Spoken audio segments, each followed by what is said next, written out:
জলখাবারের menu ঠিক করতে করতে হয়রান? তাহলে এক্ষুনি রেসিপিটা শেষ পর্যন্ত দেখুন। বাঙালির ট্র্যাডিশনাল দুর্দান্ত স্বাদের চিড়ের পোলাও বানাবো কেমন করে, চটপট। তো দেরি না করে চলুন শুরু করে দিই। চ্যানেলটা অবশ্যই কিন্তু সাবস্ক্রাইব করতে ভুলবেন না। প্রথমেই দেখুন আমরা নিয়ে নিয়েছি চিঁড়ে। হ্যাঁ, চিঁড়ের পোলাও যখন চিঁড়ে তো লাগবেই। এখানে লাগবে মোটা চিঁড়ে।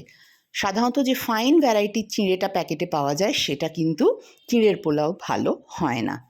তো আমরা দেখানোর চেষ্টা করেছি মোটা চিঁড়ে, দোকানে বললেই পাবেন, সেটা নিয়েছি। তার সাথে নিয়েছি চিনেবাদাম আর কিশমিশ। আপনি চাইলে চিনেবাদামের বদলে কাজুও নিতে পারেন।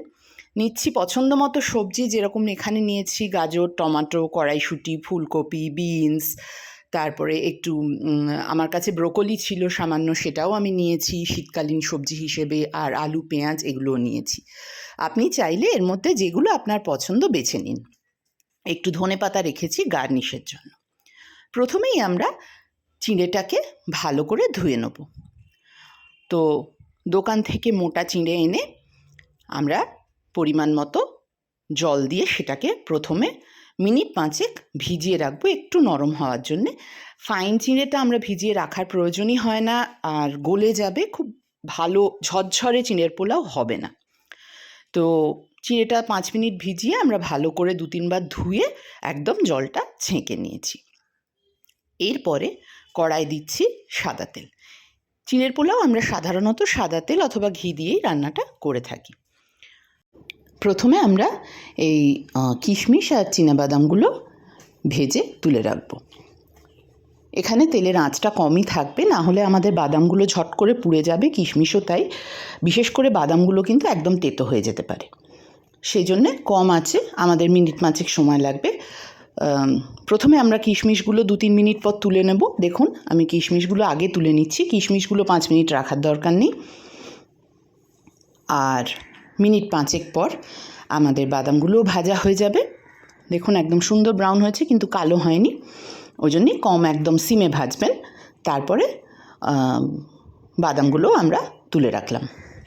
এরপরে যে তেলটা আছে সেখানে আমরা ভাজবো সবজিগুলো। তার জন্য সামান্য তেল দরকার হলে বাড়িয়ে নিন। আমি 1 চা চামচ পরিমাণ তেল বাড়িয়ে নিয়েছি এখানে। প্রথমেই দিচ্ছি কুচনো পেঁয়াজ। সমস্ত সবজিগুলোই আমি খুব ফাইন করে কুচিয়ে রেখেছি এখানে। যত একদম ফাইন করে কুচোনো থাকবে তত তাড়াতাড়ি আমাদের রান্নাটা হয়ে যাবে, কারণ রান্নাটা সবজিগুলো সেদ্ধ হতে বা ভাজা হতে একদম কম সময় লাগবে। সেই জন্য আমরা সমস্তগুলো একদম ফাইন করে কুচিয়ে নিয়েছি। এরপর দিচ্ছি আলু। আলুটাও ঝিরিঝিরি করে কুচিয়ে নিয়েছি। তবে খেয়াল রাখবেন সমস্ত সবজির মোটামুটি মাপ যেন এক হয়। কোনোটা খুব পাতলা ফাইন আর কোনোটা মোটা হলে কিন্তু একদমই ঠিক করে রান্নাটা হবে না, কোনোটা কাঁচা থেকে যাবে। তারপর দিচ্ছি ফাইন করে কুচোনো গাজর, ছোট ছোট করে কুচোনো ফুলকপির ফ্লোরেটস, ব্রোকলির ফ্লোরেটস। দিচ্ছি একটু কড়াইশুঁটি। আপনি চাইলে এর মধ্যে কোনোটা অমিট করতে পারেন, সবগুলো যে আপনাকে দিতেই হবে তা নয়। আমি যা যা সবজি আমার কাছে অ্যাভেলেবেল ছিল আমি সেইভাবে দিয়েছি। আর দিয়েছি ছোটো ছোটো করে কুচনো ফ্রেঞ্চ বিনস। শীতকালে এগুলো সবই পাওয়া যায়। এখন শীতকাল শেষ হয়ে এসছে, এখন হয়তো আমরা ব্রোকলি বা কড়াইশুঁটি ভালো ফ্রেশ পেলাম না, সেগুলো অমিট করেও দেওয়া যায়, তাতেও আমাদের খেতে খুবই ভালো লাগবে। দিয়ে দিচ্ছি হলুদ। হলুদটা আমরা একটু আগে দিই, কারণ না হলে হলুদের একটা কাঁচা গন্ধ থেকে যায়। নুনটা এক্ষুনি দেবো না, কারণ নুন দিলেই সবজিগুলো একটু জল ছাড়তে শুরু করবে আর ভাজা ভাজা ভাবটা আসবে না।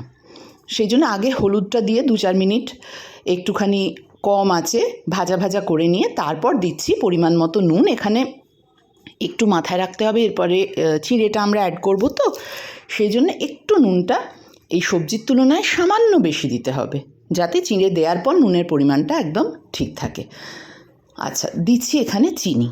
2 চামচ চিনি দিচ্ছি। চিঁড়ের পোলাও বাঙালিরা যেভাবে করে সেটা কিন্তু সামান্য মিষ্টি মিষ্টি খেতে হয়। আপনি যদি না চান তাহলে চিনি বাদ দিন। ট্র্যাডিশনালি চিনি দিয়েই এটা একটু মিষ্টি মিষ্টি করেই করা হয়। অনেক ক্ষেত্রে আবার অনেকে লাস্টে একটু লেবুর রসও দেন। চিনি অপছন্দ থাকলে সেইভাবেও করতে পারেন। আমি ট্র্যাডিশনাল মেথডটা আপনাদের সাথে শেয়ার করছি, সেখানে একটু মিষ্টি মিষ্টি চিঁড়ের পোলাওটা হয়ে থাকে।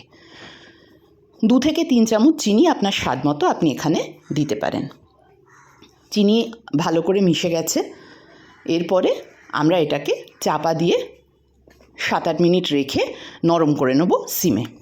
জল কিন্তু দেবেন না, সবজির নিজস্ব যে জল আছে, নুন দিলে জল ছাড়বে, তাতেই সবজিগুলো সেদ্ধ হবে। জল দিলে কিন্তু একদমই টেস্টটা ভালো হবে না। এরপর দিয়ে দিচ্ছি টমেটো আর কুচনো কাঁচা লঙ্কা। কাঁচা লঙ্কা আপনার স্বাদ মতো দেবেন। আমি এখানে গোটা 2 কাঁচা লঙ্কা দিয়েছি কুচিয়ে একদম ছোট ছোট করে, আর একটা টমেটো মিডিয়াম সাইজের। আপনারা যদি বেশি ঝাল খান, লঙ্কার পরিমাণ অবশ্যই বাড়িয়ে দিতে পারেন। সব কিছু আমরা একদম ভালোভাবে এখানে মিশিয়ে নিয়েছি। আর একবার চেক করে নিন যে সবজিগুলো আশা করব এতক্ষণে একদম সুন্দর সেদ্ধ হয়ে গেছে। তারপর মিশিয়ে দিচ্ছি ভেজে রাখা বাদাম আর কিশমিশটা।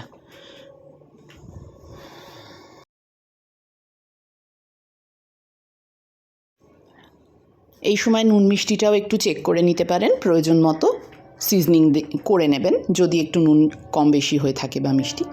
এরপর আমরা এটা তুলে রাখলাম। আমাদের সেম কড়াতেই 1 চামচ ঘি দিচ্ছি ফোড়ন দেওয়ার জন্য। আমি এখানে ঘিয়ে ফোড়ন দিয়েছি, আপনি চাইলে কিন্তু নর্মাল সাদা তেলেও ফোড়ন দিতে পারেন, অথবা পছন্দ হলে পুরো রান্নাটাও ঘিয়ে করতে পারেন, যেমন আপনার ইচ্ছে। আমি এখানে জিরে, গোটা শুকনো লঙ্কা আর কারি পাতা এই দিয়ে ফোড়ন দিয়েছি।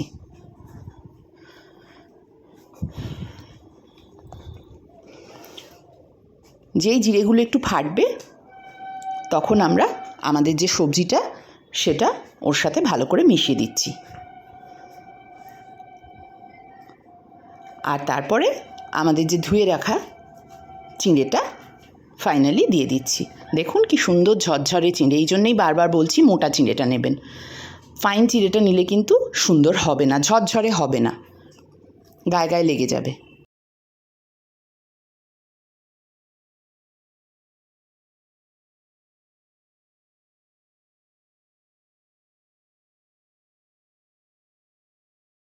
ভালো করে ফোল্ড করে করে আমরা এটা মিশিয়ে নিলাম। এরপরে আমরা অ্যাড করছি সামান্য ধনেপাতা কুচি। লাস্টে ধনেপাতা কুচিটা দিলে গন্ধটা ভীষণ ভালো আসে, সুন্দর একটা ফ্লেভার আসে। অবশ্যই করবেন এরকমভাবে, দেখুন কীরকম হবে। আর আমাদের কমেন্ট সেকশনে নিশ্চয়ই জানান করে কেমন লাগলো। আর এরপরে আমাদের রান্না কিন্তু প্রায় কমপ্লিট। জাস্ট আমরা এখানে 2 মিনিট দেবো রেস্টিং টাইম ঢাকা দিয়ে। চিড়ের পোলাও ব্রেকফাস্ট বা স্ন্যাক্সের জন্য একদম তৈরি হয়ে গেছে। তো দেখতে থাকুন, আমরা খুব শিগগির আবার নানান মজাদার রেসিপি নিয়ে হাজির হব। Thank you for watching.